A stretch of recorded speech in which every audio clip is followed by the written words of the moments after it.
규직 노동단 그 의장 맞으시죠? 네. 네, 반갑습니다. 대통령.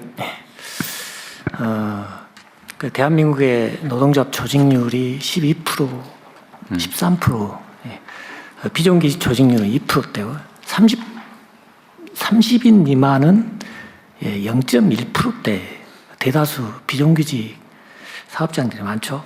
그러니까 물론 사회적 대화를 하기 위해서 누가 사회적 대화에 참여를 할 거냐, 양대 노총의 노동조합들 1차 중심이 될 수 있습니다. 그러나 이렇게 소외되어 있는 비정규직들의 목소리를 누가 반영할 거냐, 당사자들이 주체가 뭔가가 형성이 되지 않는다면 여전히 노조 조직률에서도 배제가 되어 있고, 또한 그런 소통 과정에서도 당사자의 목소리가 배제된 채 출발할 것이다. 이 우려 속에서 저는 세 가지 정도 말씀 좀 드리고 싶습니다. 일단 정부 차원에서 어떤 역할을 좀 지원을 해주는 게 필요하냐. 자, 지금 비정규직 조직화의 매개 역할을 할 수 있는 게 노동공제회라는 시스템들이 다양한 곳에서 등장을 하고 있습니다.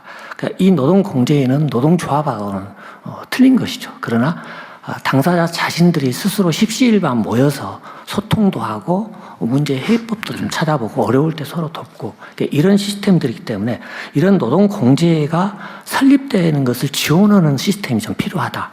그 다음에 공동 근로복지 수준, 이게 지금 충남이랄지 울산이랄지 안산 같은 데서 이 사례가 등장을 하고 있습니다. 기업에서 출연을 하게 되고 정부가 또 지자체에서 대기업이, 그래서 이런 시스템 같은 일종의 노동공제회의 재정적 지원 프로그램이 좀 필요하다.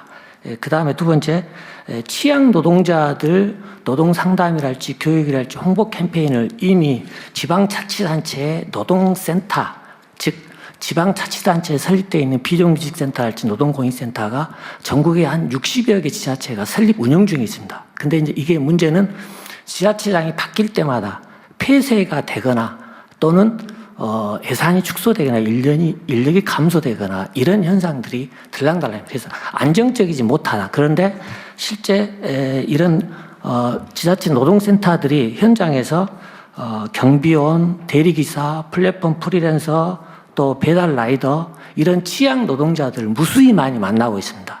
협의회 결성이랄지 노동조합 조직화까지 안내하고 있는 지역도 적지가 않습니다. 그래서 일정 정도 이런 지자체 노동센터들의 역할이 매우 중요한 노동조합 다음 두 번째 단계로 그런 조직화의 한 통로가 되고 있다. 그런데 이게 법제화가 되지 않아서 불안정하다. 이 법제화가 좀 필요하다는 말씀을 좀 드리겠고요. 그 다음에 노란봉투법에 의해서 비정규직 노동자들, 그러니까 이제 기업 다니는 기업에서 연구해법이 나올 것 같고, 뭐 공무직이랄지, 그 다음에 기간제, 민간위탁, 돌봄 서비스, 이런 쪽은 일단 정부가 모범 사업주로서 아까 연구원께서 발표를 하셨는데 초기업 단위 교섭을 좀 진행을 좀 했으면 좋겠다. 그래서 뭔가 노란봉투법의 기준도 이렇고, 또한 이런 요소에서 그냥 뿔뿔이 흩어져 있는 이런 힘없는 노동조합이 아닌 정부하고 초기업 단위 그 부분, 공공 부분과 정상적인 노사 교섭을 통해서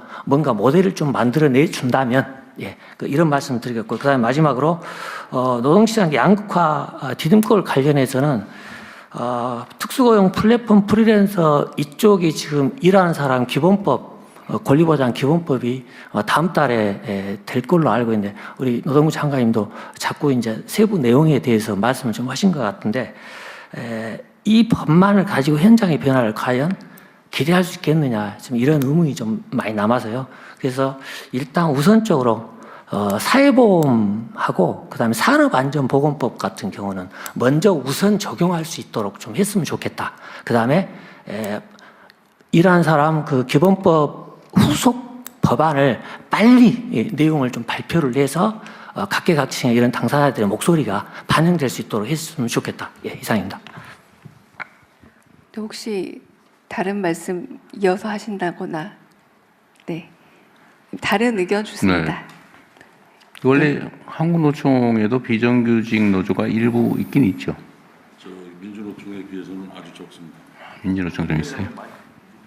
마이크 누르시면, 네. 근데 그 노동회의소 이것 때문에 사실은 노동회의소 얘기도 있었는데 이거는 한국노총은 반대 입장이신 것 같은데. 아니, 그 한국노총의 대선배이신 이용득 선배가 너무나 그저 열정적으로 추진하기 때문에 드러내놓고 반대하지 못하고 있습니다. 어쨌든 그건 약간의 노동계 내의 문제로 보여지기도 하는데 하여튼 이게 공익노동센터 뭐 이런 문제는 사실은 이 회의의 주제라기보다는 노동부에서 잘 알아서 해야 될 일 같습니다. 예. 말씀 주신 거 저희들이 잘 살펴서 많이 공감하고요. 잘 추진하도록 하겠습니다. 특히나 노조조차 할 수 없는 수많은 미조직된 노동자들의 이해 대변 기구를 만드는 것은 한 측면으로서는 사회대화도 촉진하지만 실질적인 도움도 될 것 같습니다.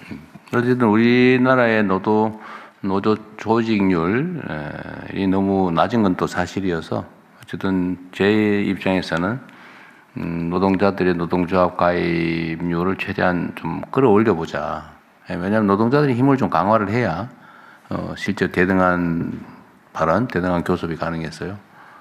모두가 함께 노력해야 될 부분 같습니다. 그런데 의외로 비정규직 또는 소규모 회사 소속 노동자들의 조직 의욕이랄까? 뭐 이런 게 그리 크지는 않은 것 같아요. 뭐 지금은 뭐 정부나 이런 데서 무슨 탄압을 하거나 막는 것도 아닌데 오히려 제가 기회 될 때마다 노조의 가입률, 노조 조직률을 올려야 된다라고 계속 얘기를 하지만 그것도 강제할 수는 없는 거고.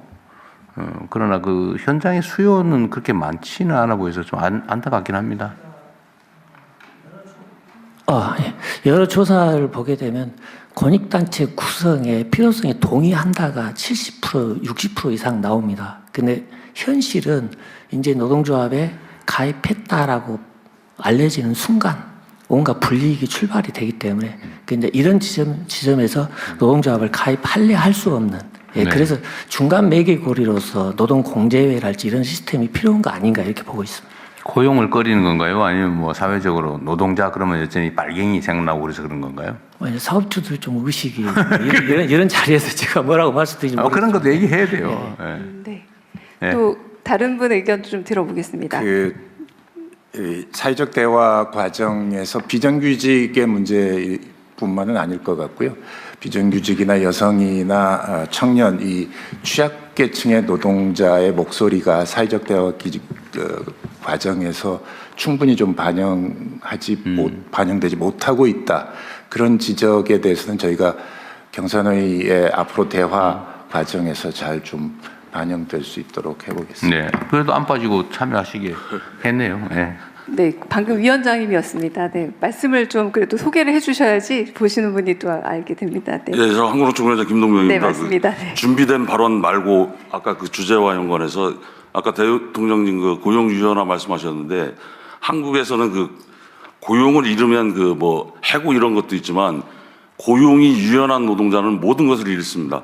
그러니까. 노동조합을 하고 싶어도 안정성이 없기 때문에 사용자에 대한 대항권이 없기 때문에 그래서 하청노동자 고용승계법 이런 것도 만들어달라는 게 그 계약기간 끝나면 그 재계약 안 해버리면 뭐 어디 갈 데가 없지 않습니까? 그리고 권리의 문제뿐만 아니라 고용이 유연하다는 것은 자기결정권을 다 잃는 그런 결과가 있기 때문에 노동조합 만들고 싶죠, 누구나. 그 열악한데 왜 만들고 싶지 않겠습니까? 근데 그것을 만들면 더 큰 불이익이 예상되니까 안 만드는 거고요. 그리고 아까 그 고용유연성 대통령님 말씀하셨는데 저도 그런 고민 많이 했습니다. 근데 지금 현재도 고용유연성과 관련해서 사용자들을 해고를 하려면 두 가지 경우에 해고할 수 있지 않습니까? 노동자가 그 특별한 잘못을 하거나 규칙에 위반돼 갖고 했을 때 징계할 수 있고, 그다음에 경영상의 해고가 폭넓게 인정이 됩니다. 지금은 엄격한 해고 요건을 규정하고 있지만 현실에서는 그 정리해고가 굉장히 쉽게 일어나고 있고요.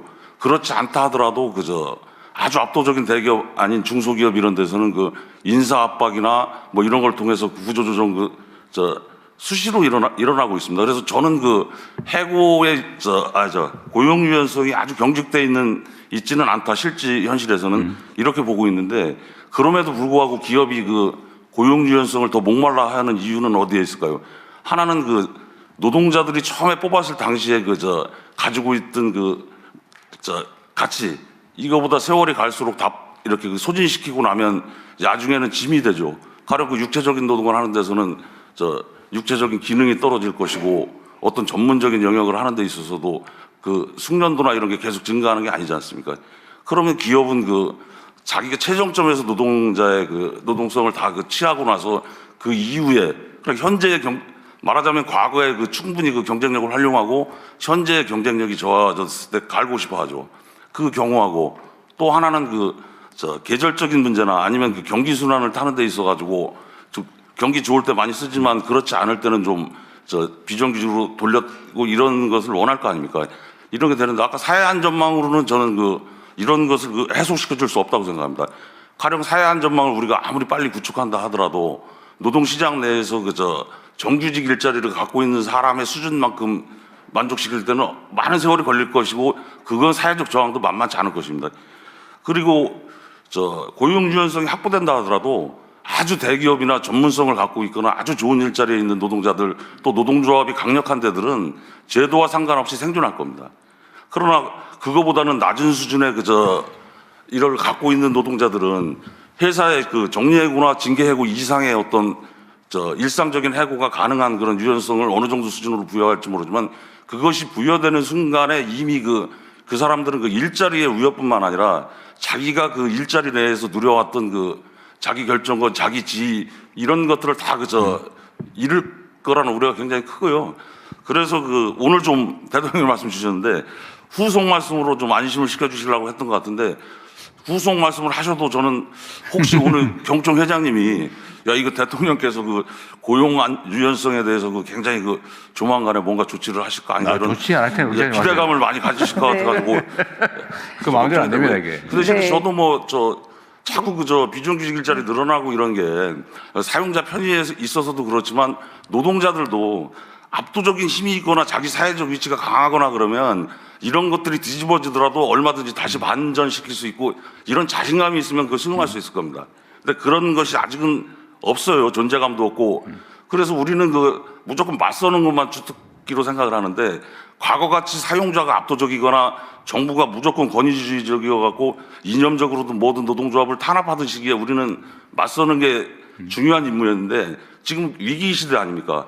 저도 집에 가면 마누라의 갱년기 딸내미의 사춘기에 시달려서 복합위기지만 우리나라 복합위기라고 하는데요.